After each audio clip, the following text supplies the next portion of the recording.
Israel's recent attack on the Philistines had stirred up this mighty enemy against them. But now the people were in no shape to fight back.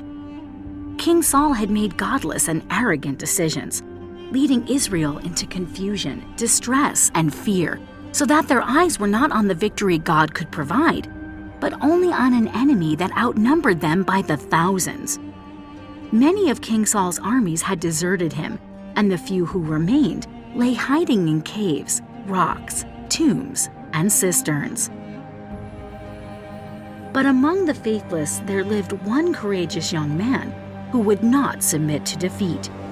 His name was Jonathan, and he was the king's own son. Jonathan knew that if God was for them, it didn't matter how many stood against them.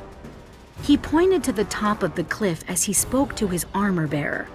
"Let us go up ourselves against these dreaded Philistines. It may be that God will fight for us." The servant replied, "Do what you must do. I am with you, heart and soul." So the two began to make their way toward the enemy. As they paused at the opening of the narrow and treacherous canyon, Jonathan presented the plan.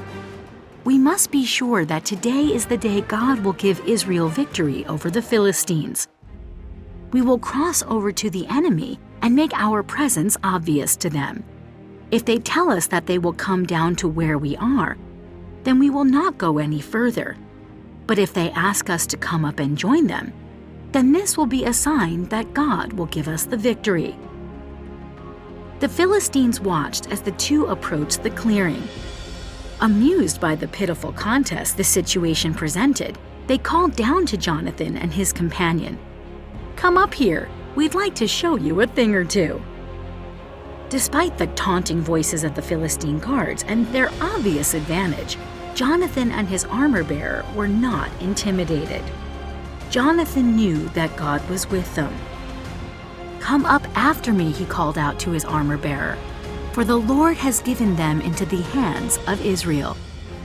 So the two made the treacherous journey up the jagged rock wall toward the Philistine bullies. When Jonathan and his loyal armor-bearer reached the Philistines, they pulled out their swords and began to fight with the courage and determination of 1,000 men. The Philistines were taken completely by surprise, and in no time at all, Jonathan and his armor-bearer killed off 20 enemy guards. Panic spread quickly through the Philistine camps.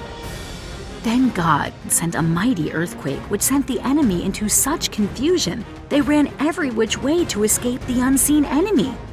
They were so filled with terror, they began fighting anything that moved, including each other.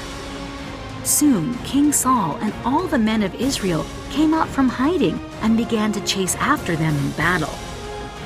And it was on that day that the Lord saved Israel.